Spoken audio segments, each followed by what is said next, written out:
Hi everyone, Jeremy Howard from Cru Wine. Thanks for clicking in. Today we're going to be talking about the fine wine market and prospects for prices in 2021. This very short video is based on a slightly longer report that we published very recently, which you can download from the link below. But look, let's get into it. So what do we mean when we talk about consolidation and breakout phases in fine wine prices? Well, if you look back over the last 20 years, you can see that the fine wine market has moved in very distinct phases. We get periods of consolidation where the market moves sideways for a couple of years, and then we get these very sharp breakout phases where the market moves upwards for 2 to 3 years and puts on some very substantial gains, in fact averaging about 70% price move upwards during these periods. So these upwards breakout markets are very important to identify and understand.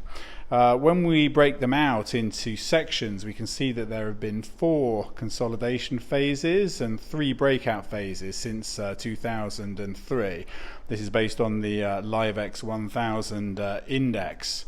And the current consolidation phase has been going on since about December 2018. So we're a couple of years into that consolidation phase now.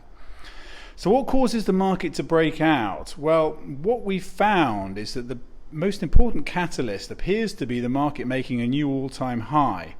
And that's why we're watching the price action very closely at the moment, because the market has been quite strong for the last 4 months. And we're now actually only 4.5% below that all-time high that was set in December 2018. We anticipate that we will make a new all-time high sometime in Q1 2021, possibly even sooner. And that may well be the trigger which takes us out of the current consolidation phase into a new breakout phase.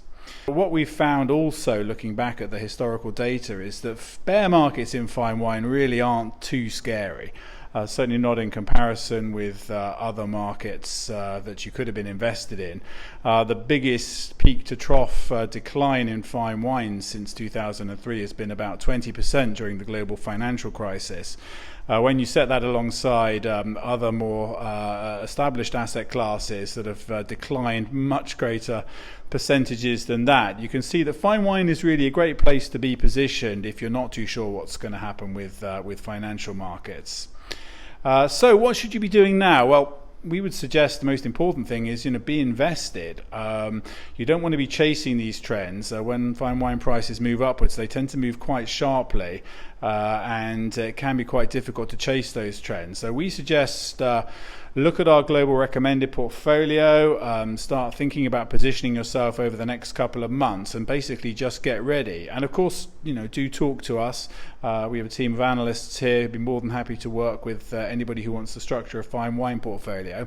But the overall message is keep watching the market, be prepared, and we hope that we'll see a new breakout phase starting sometime in Q1 2021, and it'll be a very exciting time to be involved in fine wine.